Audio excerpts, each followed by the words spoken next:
अभी रामचरितमानस के पाठ के आधार पर सत्संग और सत्संग से क्या होगा, किन्हीं ने भजन में गाया है, छोड़ कर संसार तब जब तू जाएगा, कोई न साथी तेरा साथ निभाएगा। घर किया न सत्संग दो घड़ियाँ, जमदूत लगा ले जाएंगे हथकड़ियाँ, कौन छुड़ाएगा, कोई न साथी तेरा साथ निभाएगा। आपको लगता होगा इस सत्संग से, क्या ये सत्संग यमदूत से हमको छुड़ा लेगा? मन में कभी संशय होता होगा। और इस सत्संग नहीं मिला होता तो आप बोल भी नहीं सकते थे,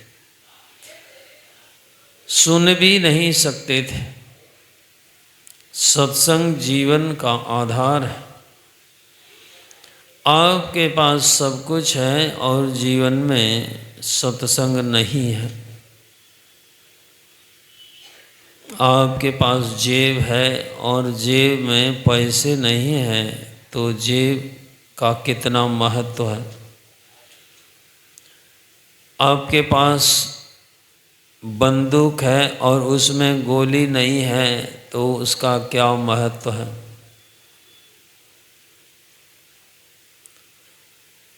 आपके पास दीपक है और उसमें ज्योति नहीं है तो दीपक का क्या महत्व है। शरीर है और शरीर में आत्मा नहीं है तो शरीर का क्या महत्व है। आवाज़ नहीं है ठीक जी। और कोई सो रहे, जगा दीजिए, धक्का देकर जगा दीजिए।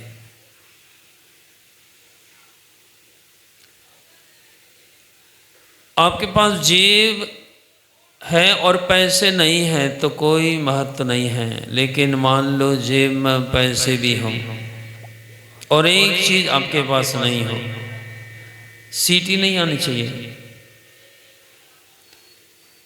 जेब है और उसमें पैसे नहीं तो कोई महत्व नहीं, कम करिए। और पैसे हैं और एक चीज आपके पास नहीं है। लोग गाय और भैंस पालते हैं और दूध निकालते हैं, बाजार में बेच देते हैं, उधर से दारू पीकर चले आते हैं। और जिस घर में सर्दी गर्मी बरसात सब तरह से बचत होती है और घर का एक पर्यायवाची नाम मंदिर होता है जो आपको सब तरह से सुरक्षा प्रदान करता है, सुख देता है, और लात का आप प्रहार करते हैं क्योंकि शराब पी है। बच्चे भी इंतजार करते हैं पिताजी लौटेंगे और मूंगफली लेकर लौटेंगे। बच्चे भी देखते हैं पिताजी मूंगफली नहीं आफत बनकर आए हैं, रजाई ओढ़कर चुपचाप सोने का नाटक करते हैं। यदि पिता होश में होते तो 2 रुपये की मूंगफली पूरे घर में खुशहाली के रूप में होती। लेकिन पैसा तो था, दारू में चला गया। दीपक है और उसमें ज्योति नहीं तो कोई महत्व नहीं। मान लो ज्योति भी हो और एक चीज नहीं है। जिस दीपक से झोंपड़ी में रोशनी करके आबाद कर सकते थे, उसी दीपक से झोंपड़ी को जलाकर लोग बर्बाद कर देते हैं। और यही हो रहा है। जो नहीं खाने का है वही खाते हैं और जो नहीं पीने का है वही पीते हैं और फिर अपने आप को बुद्धिमान समझते हैं। बंदूक में गोली नहीं तो बंदूक का कोई महत्व नहीं, लेकिन मान लो गोली हो और एक चीज नहीं हो। एक एसएसपी ने अपनी कनपटी पर अपनी रिवॉल्वर से गोली चलाकर अपने जीवन को समाप्त कर लिया। गोली तो थी, क्या वो अनपढ़ था? क्या उसके पार कार नहीं थी? क्या कोठी नहीं थी? नौकर नहीं थे? क्या शरीर बल बुद्धि बल सब कुछ था? जो गोली दूसरों से रक्षा करती, आज वही गोली प्राण की भक्षक बन गई। क्या नहीं था? एक एसडीएम यहाँ बक्सर के पास की एसडीएम ने भी अपने जीवन को ऐसे ही समाप्त कर लिया। क्या अनपढ़ था? सब कुछ था, लेकिन एक चीज नहीं थी। रत्नाकर का क्या शरीर मरा हुआ था, आत्मा नहीं थी? अंगुलीमाल का शरीर मरा हुआ था, आत्मा नहीं थी। तो मरा हुआ शरीर दूसरों को कैसे लौटेगा? आत्मा तो थी। शरीर है और शरीर में आत्मा नहीं तो कोई महत्व नहीं, लेकिन आत्मा भी हो और जीवन में वह एक चीज नहीं हो। रत्नाकर को संत मिल गए नारद जी और अंगुलीमाल को भगवान बुद्ध मिल गए। जीवन कैसा हुआ? जिसको जीवन में मिला सत्संग है, उसको हर घड़ी आनंद ही आनंद है। जिसका जीवन सच्चाई में ढल गया, उसके पापों का पर्वत भी गल गया। आजकल लोग पढ़ तो गए हैं, लेकिन गुरुकुल की विद्या नहीं, अंग्रेजों की चाल और वह स्कूल की विद्या। गुरुकुल में जीवन का आधार जीवन के आने से पहले ही तैयार किया जाता था। यदि आप चाहते हैं कि राम जैसे पुत्र हमारे पास भी होते, कृष्ण जैसे पुत्र हमारे भी होते, श्रवण कुमार जैसी संतान हमारे पास भी होती, तो उसके लिए आपको तैयारी करनी पड़ेगी। एक मामूली सी फसल जब लगाने जाते हैं तो खेत में से ईंट पत्थर घास कूड़ा कचरा सब निकाल कर ठीक से उसकी जुताई करते हैं, देख रेख करते हैं। और आप राम को अपनी कोख में उतारना चाहते हैं, प्रहलाद को ध्रुव को अपनी कोख में उतारना चाहते हैं, तो वो परमात्मा क्या उनके पास इतनी समझ नहीं है मेरे लिए कौन अनुकूल है, और वे ऐसी कोख में अवतार लेते हैं। अभिमन्यु की कहानी सुनते होंगे। कौरवों ने चाल खेली, चक्रव्यूह की रचना की। अर्जुन तोड़ना जानता था, अर्जुन को दूर ले गए, और कोई चक्रव्यूह तोड़ने की विद्या नहीं जानता था। समस्या थी पांडवों के सामने, यदि युद्ध नहीं करेंगे तो हार जाएंगे, इस चक्रव्यूह को कौन तोड़ेगा। और छोटी उम्र का युवा अभिमन्यु, उसने कहा दादाजी आप चिंता नहीं कीजिए, मैं जानता हूं चक्रव्यूह तोड़ने की विद्या। सबने कहा कि हम इतने बड़े हो गए, हमको नहीं आता है, और तुम अभी तो नए नए हो, तुमको ये विद्या कैसे मिल गई। तब एक दिन कहा कि पिताजी ने माताजी को चक्रव्यूह में प्रवेश करने की विद्या सिखाई सुनाई, और मैंने भी गर्भ में सुनी। ये सत्संग तो गर्भ में भी काम करता है। और अभिमन्यु चक्रव्यूह को तोड़ता हुआ प्रवेश कर गया, लेकिन निकलने की विद्या के समय मां सो गई, और इसी कारण गर्भस्थ शिशु अभिमन्यु निकलने की विद्या नहीं सीख सका और कौरवों ने छल करके उसको पीछे से वार करके जयद्रथ ने अभिमन्यु को मार दिया। जब मां सो जाती है, और यहां भी सोते हैं लोग, सत्संग में आकर के सोते हैं, इसका भी कारण है, उनको यहां चैन की अनुभूति होती है, और जहां चैन मिलता है वहां तो सुख मिलता है। तो सत्संग में आपकी क्या, माता पार्वती सो गई, भगवान शिव जैसे सुनाने वाले थे।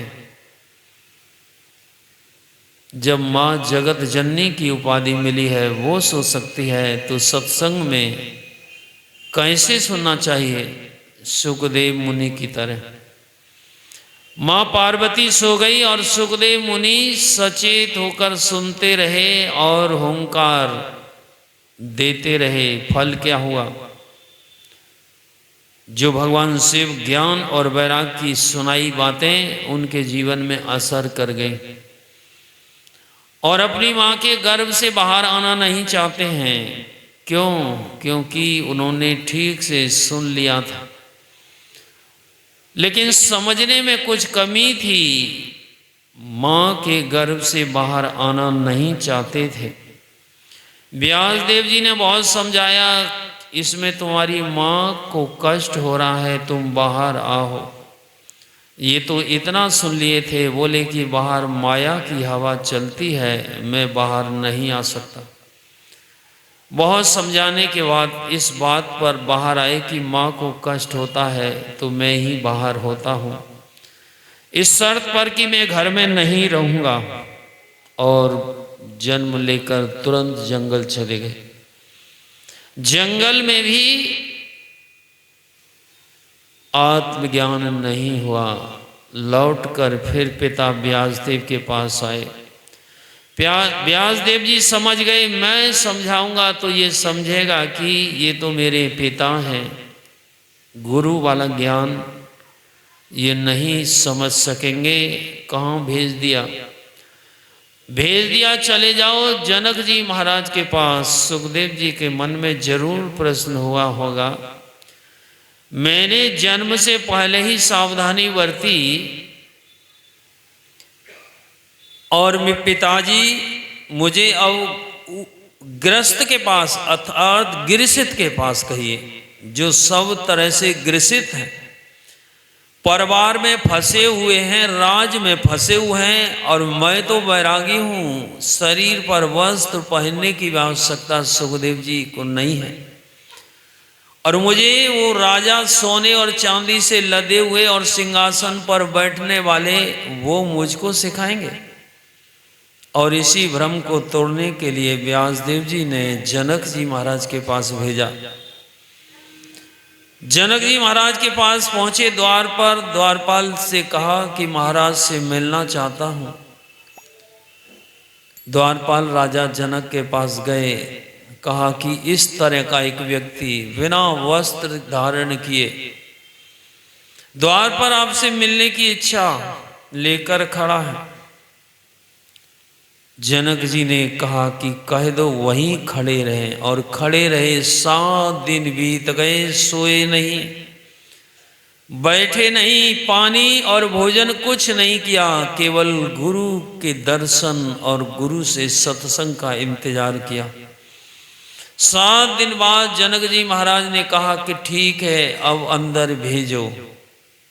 कितनी लालसा है गुरु का सत्संग सुनने, गुरु से दीक्षा लेने, गुरु से आत्मज्ञान सीखने की इच्छा, प्रबलता देखिए कैसी है।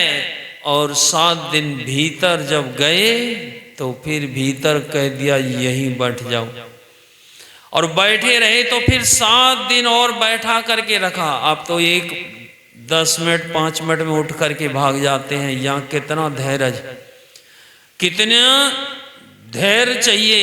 बैठे रहे, 7 दिन बाहर खड़े रहे और 7 दिन अंदर बैठे रहे। और फिर परीक्षा के लिए एक दूध का कटोरा लबालब भर कर दे दिया और 2 सैनिक खुली तलवार लेकर साथ में लगा दिए, जाओ इनको मिथिला का चक्कर लगवा के लाओ। एक बूंद भी झलक जाए, गिर जाए, उसी समय इनका सिर अलग कर देना। सीखने की कितनी दृढ़ इच्छा है। दूध का कटोरा हाथ में और तलवार लिए 2 व्यक्ति सैनिक साथ में, जब बूंद गिरे उसी समय सिर गिरा देना। पूरा बाजार घुमा दिया और लौट करके जब आए पूछा कि तुमने क्या देखा। गुरु कैसे होते हैं ये भी देख लीजिए। गुरु को परखना समझना आम आदमी के बस की बात नहीं है। ऐसे ऐसे काम करते हैं। गुरु महाराज भी दिन को रात और रात को दिन करते थे। पूज्यपाद बाबा साई स्वामी जी महाराज भी जब दानापुर में अंतिम समय उनका शरीर परित्याग का चल रहा था, उस समय भी सुबह का जलपान शाम को और शाम का बातें सुबह, स्तुति प्रार्थना सुबह वाला, रात को रात वाला सुबह। कभी कुछ संत की लीला को कौन समझ सकता है। पूछा कि क्या देखा तुमने। महाराज क्या देखा, बस यही देखा, एक बूंद नहीं गिरनी चाहिए। यदि बूंद उतर जाती तो मेरा गला भी उतर जाता। तो शहर में उन्होंने कुछ नहीं देखा। कहने का मतलब दृष्टि जब आपकी स्थिर होगी, अभी तो सत्संग में बैठे हैं, चारों तरफ देखते हैं। इस सत्संग में जो ज्ञान की बूंदें आपको सुनाई जा रही हैं और वो कहीं छलक कर गिर गई बाहर, कोई बचाने वाला नहीं है। गर किया न सत्संगे 2 घड़ियाँ, जमदूत लगा कर ले जाएंगे, हथकड़िया कौन छुड़ाएगा। कोई न साथी तेरा साथ निभाएगा, छोड़ कर संसार जब तू जाएगा, कोई न साथी तेरा साथ निभाएगा। आप कहेंगे हम छोड़कर जाएंगे नहीं, पकड़ लेंगे। अब देखते ही देखते शरीर छूट। कभी माँ कहती थी गुलाब का फूल है और काला टीका लगाती थी। अब गुलाब का फूल है कि डिब्बा पिचका हुआ है। क्या हो गया। जिसको रोज रात और दिन खिलाते पिलाते थे, आपके हाथ से जा रहा है कि नहीं। यदि जाने से पहले ये सत्संग सुन लें और उस सत्संग को कर लें जो गुरु का उपदेश होता है। श्री सद्गुरु महाराज की जय। आप YouTube के माध्यम से MMB ऑफिशियल चैनल पर जाएं और उसे सब्सक्राइब करके इस सारे सत्संग को घर बैठे भी देखें और उसको सुने। श्री सद्गुरु महाराज की जय।